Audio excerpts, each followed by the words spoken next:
Hi hello welcome guys. இன்னைக்கு நம்ம சேனலில் ஒரு முக்கியமான அப்டேட் பற்றி தாங்க பார்க்க போகிறோம். ஸோ இந்த இன்ட்ரெஸ்டிங்கான ஒரு விஷயம் என்ன அப்படின்னு வந்து பார்த்தீங்கன்னா, சிங்கப்பெண்ணே சீரியல் தாங்க. சிங்கப்பெண்ணே சீரியல் பார்க்காத ஆளே இருக்க மாட்டாங்க. ஏன்னா அவ்வளோ இன்ட்ரெஸ்டாக விறுவிறுப்பாக அடுத்து என்ன அப்படின்ற அளவுக்கு வந்து பார்த்தீங்கன்னா சிங்கப்பெண் சீரியல் கொண்டு போயிட்டு இருக்காங்க. ஸோ இதுக்கு நடுவில் வந்து பார்த்தீங்கன்னா சிங்கப்பெண் சீரியலில் ஆல்ரெடி வந்து பார்த்தீங்கன்னா ஆனந்திக்கு வந்து பார்த்தீங்கன்னா பிரச்சனை வந்திருக்கும். ஸோ அந்த பிரச்சனை மூலிமா வந்து பார்த்தீங்கன்னா எனக்கு அதாவது அன்பை நான் கல்யாணம் பண்ணிக்க மாட்டேன்ற ஒரு முடிவுல வந்துட்டா அவங்க அம்மாக்கிட்டே இந்த பிரச்சனை போகும்போது அன்புக்கு ஆனந்திக்கு 3 மாசத்துல கல்யாணம் ஆகணும், எல்லாம் கல்யாணம் ஆகாதுன்ற ஒரு பிரச்சனை வரும்போது ஆனந்தி கூப்பிட்டு வந்து பேசும்போது வந்து பார்த்தீங்கன்னா எனக்கு கல்யாணம் வேணாம், உங்கள் பையனுக்கு நீங்கள் வேற ஒரு கல்யாணம் பண்ணி வைக்கிறேன், தாராளமாக பண்ணி வைங்கன்னு சொல்லிட்டு வந்துட்டா. அடுத்த கட்டமா இன்னொரு பெரிய ஷாக்கிங்கான விஷயம், அன்போட மாமா பொண்ணு வந்துடுறாங்க. ஃபேமிலியோட மாமா அத்தை மாமா பொண்ணுன்னு சொல்லிட்டு அவங்க வீட்டுக்கே வந்துடுறாங்க. அன்புக்கு பெரிய ஷாக் ஆயிடுது. ஸோ அவங்க அம்மா வந்து பார்த்தீங்கன்னா குழப்பத்திலே இருந்தாங்க. ஏன்னா ஆனந்திக்காக வாங்கி வச்ச தாலி எப்படிடா இது அப்படின்னு சொல்லிட்டு யோசனையில் இருக்கும்போது அவங்க அண்ணன் பொண்ணு வரவும் வந்து பார்த்தீங்கன்னா அவங்களுக்கு ஓகே சரி, என் ஆசை தான் நிறைவேறல, உங்கள் அப்பா ஆசையாக அதை நிறைவேறிட்டா, அவள் தான் உனக்கு கொண்டாட்டியாக வரணும்னா கண்டிப்பாக அவள் தான் வருவா அப்படின்ற மாதிரி சொல்லிட்டு போயிடறாங்க. அன்புக்கு பெரிய குழப்பம், என்னது துளசியெல்லாம் என்னால் கட்டிக்க முடியாது அப்படின்ற ஒரு முடிவு பண்ணுறா. ஸோ துளசி அவங்க வீட்டிலே வந்து பார்த்தீங்கன்னா சமைச்சு செஞ்சு மாமான்னு சொல்லிட்டு அவங்க பின்னாடியே சுற்றிட்டு வராங்க. இன்னொரு பக்கம் வந்து பார்த்தீங்கன்னா அவங்க அத்தையை எந்த வேலையும் செய்ய விடாமல் இவளே துளசி சமையல் செய்கிறதுலேருந்து எல்லாமே செய்கிறா.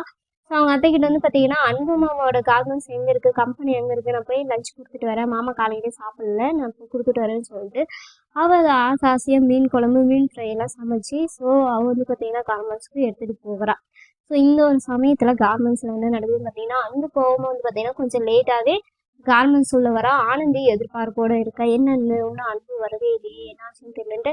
ஸோ சவுசோ கேட்கும்போது என்ன பார்க்குறேன்னா இன்னும் அன்பு வரலன்னு அன்பு வேணான்னு தான் நீ சொன்னேன், எதுக்கு அவங்க எதிர்பார்க்குற அப்படின்ற மாதிரி பேசுவா. சரி ஓகே நான் யாரும் பார்க்கல அப்படின்னு சொல்லிட்டு வேலையை ஆரம்பிக்குவா.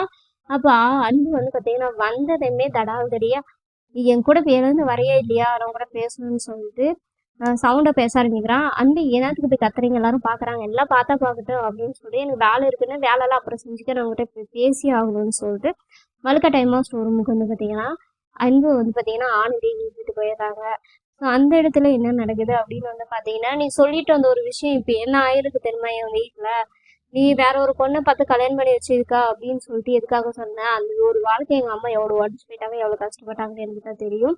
இன்னொரு பக்கம் வந்து பார்த்தீங்கன்னா இதுக்காகவா நம்ம கஷ்டப்பட்டு ஒன்று சேர்ந்தோம், எதுக்காகவா மகேஷ் சார் எனக்கு கொல்ல வரும்போது நீ காப்பாத்தின, இதுக்காகவா நான் ஜெயிலுக்கு போது என்னை காப்பாத்தினேன் அப்படி இப்படின்னு வந்து பார்த்தீங்கன்னா நிறைய பிரச்சனைகள் சொல்லி அவர்கிட்ட நான் வெளிநாட்டு போகிறது என்னை ஏன் தடுத்து நிறுத்தினேன், நான் வெளிநாட்டுக்கு போயிருந்தாவது இந்த விஷயங்கள்லாம் நடக்காமல் இருந்திருக்கும்ல அப்படி இப்படின்னு சொல்லிட்டு வந்து பார்த்தீங்கன்னா ரொம்ப கோவப்பட்டு கத்த ஆரம்பிச்சிட்டாங்க. இதில் உங்கள் நல்லதுக்காக தான் நான் பண்ணேன், நீ எதுக்குமே எனக்காக பண்ணலாம் அப்படின்ற மாதிரி சொல்லுறாங்க. இந்த கல்யாணமும் அதே மாதிரி பரவாயில்ல, நீ வேற ஒரு பொண்ணை கல்யாணம் பண்ணிக்கணும்னு சொல்கிறாங்க. என்னது வேற ஒரு பொண்ணெல்லாம் கல்யாணம் பண்ணிக்க மாட்டேன், கட்டினா உன்னை மட்டும் தான் கட்டுவேன், இல்லைன்னா எனக்கு வேற யாரும் தேவையில்லை, எந்த ஜென்மம் இருந்தாலும் சரி அப்படின்னு சொல்லிட்டு கோவப்பட்டு அவங்க வந்து சொல்லிட்டு போயிடறான். சொல்லிட்டு போனதும் வெளியே வந்து பார்த்தீங்கன்னா அவங்க மாமன் பொண்ணு துளசி வந்திருக்காங்கன்னு சொல்லிட்டு செக்யூரிட்டி கூப்பிடவும் கீழே வந்து பார்த்தா அவங்க மாமன் பொண்ணு இடமாம்மா காலையிலே சாப்பிடல இப்போ சாப்பிடுங்கன்னு சொல்லிட்டு சொன்னதும் இல்லை நான் சாப்பிட்டேன்னு என்னோட ரொம்ப சூப்பராக ஆனந்தி செஞ்சு எடுத்துகிட்டு வந்துட்டாங்களா அப்படின்னு சொல்லிட்டு சொல்லவும் ரொம்ப பெரிய ஷாக்கிங் ஆகுது எல்லாருக்கும். சாரி என்ன நடக்குதுன்னு சொல்லிட்டு ஒரு பார்த்து ஒரு சீன்லாம் பார்ப்போம்.